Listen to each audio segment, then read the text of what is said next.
عبادي الذين آمنوا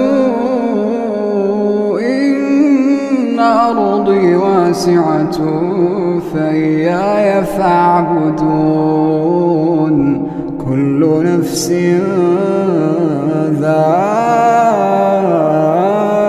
ذائقة الموت كل نفس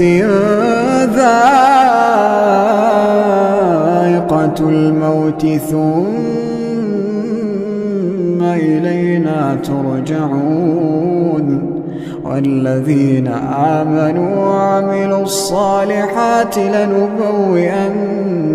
من الجنة غرفا تجري من تحتها الأنهار خالدين فيها